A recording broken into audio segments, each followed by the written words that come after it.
ప్రభుత్వం ఏర్పాటుతో ప్రజల్లో కొత్త ఆశలు చిగురిస్తున్నాయి. 6 గ్యారంటీ సంక్షేమ పథకాల హామీతో అధికారంలోకి వచ్చిన కాంగ్రెస్ వాటి అమలుకు శ్రీకారం చుట్టిన ప్రభుత్వానికి కృతజ్ఞతలు తెలియజేస్తున్నారు. అలాగే ఆయా పథకాలు పొందాలంటే రేషన్ కార్డులు కీలకం కానున్నాయి. ఏ ప్రభుత్వం అధికారంలోకి ఉన్నా రేషన్ కార్డు అనేది అత్యంత ప్రాధాన్యత కలిగిన అంశంగానే భావిస్తున్నాయి.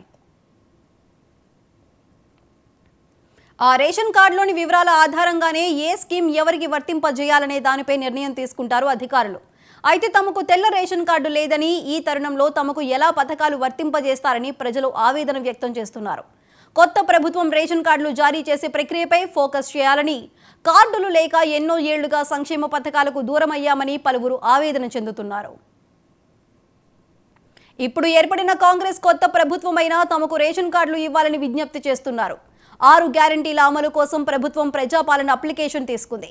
వీటితో పాటు ప్రజల వద్ద నుంచి కొత్త రేషన్ కార్డుల అప్లికేషన్ కూడా తీసుకున్నారు. అయితే 6 గ్యారంటీల కంటే రేషన్ కార్డు కోసం అప్లై చేసుకున్న వారి సంఖ్య అధికంగా ఉండటం గమనార్హం. ప్రజాపాలనలో వచ్చిన దరఖాస్తులు ఆన్లైన్ డేటా ఎంట్రీలో 5 గ్యారంటీలకు సంబంధించిన డేటా మాత్రమే అనుమతించారు. కానీ కొత్తగా రేషన్ కార్డు కోసం దరఖాస్తు చేసుకున్న వారి డేటాను ఎంట్రీ చేయటం లేదు. దీంతో కొత్త రేషన్ కార్డుకు దరఖాస్తు చేసుకున్న వారికి కార్డులు ఏ డేటా ఆధారంగా ఇస్తారన్న ప్రశ్న మొదలైంది. లబ్ధిదారులు ఈసారైనా తమకు కొత్త రేషన్ కార్డు అందుతుందో లేదో అన్న ఆందోళనలో ఉన్నారు. గత ప్రభుత్వ హయాంలో కొత్తగా కార్డులు పొందేందుకు కొందరు, ఉన్న కార్డుల్లో మార్పులు చేర్పులకు మరికొందరు దరఖాస్తు చేసుకుని ఏళ్లు గడుస్తున్నాయి.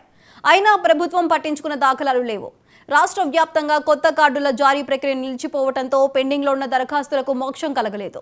ఈ క్రమంలో లాక్డౌన్లో కేంద్ర రాష్ట్ర ప్రభుత్వాలు రేషన్ కార్డు ఉన్న లబ్ధిదారులకు ఉచితంగా బియ్యం, నిత్యావసర సరుకులు, 2000 రూపాయల నగదు అందించారు. రేషన్ కార్డు లేకపోవడంతో ఎంతో మందికి ప్రభుత్వ సాయం అందకుండా పోయింది.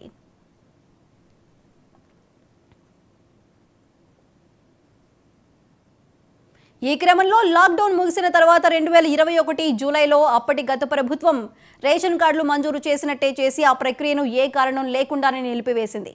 దీంతో చాలా మందికి కొత్త కార్డులు అందలేదు. కొన్నిటికి మాత్రమే మోక్షం కలగగా అధిక సంఖ్యలో దరఖాస్తులు పేరుకుపోయాయి. పెండింగ్ దరఖాస్తుల సంఖ్య ఎంత అనేది అధికారులే చెప్పలేకపోతున్నారు.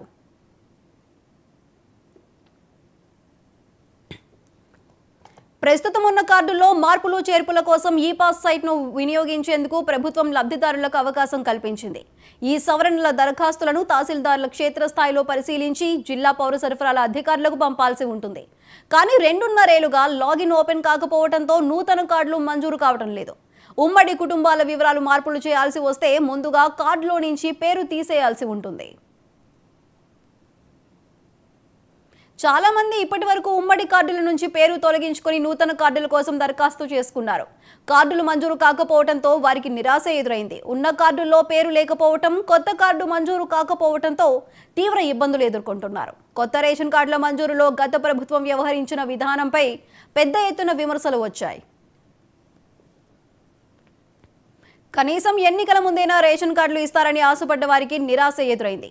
ఎన్నికలకు ముందు తెరపైకి తెచ్చిన బీసీలకు 1,00,000 రూపాయల ఆర్థిక సాయం, డబుల్ బెడ్రూమ్, కళ్యాణలక్ష్మి తదితర పథకాలకు రేషన్ కార్డులనే ప్రామాణికంగా తీసుకోవడంతో కొత్తగా పెళ్లై రేషన్ కార్డు రాని వారు అనర్హులు కావడంతో తీవ్ర ఇబ్బందులు పడ్డారు. దీంతో పాటు రేషన్ కార్డులో మార్పులు చేర్పులకు అవకాశం లేకపోవడంతో కూడా తీవ్రంగా అవస్థపడుతున్నారు.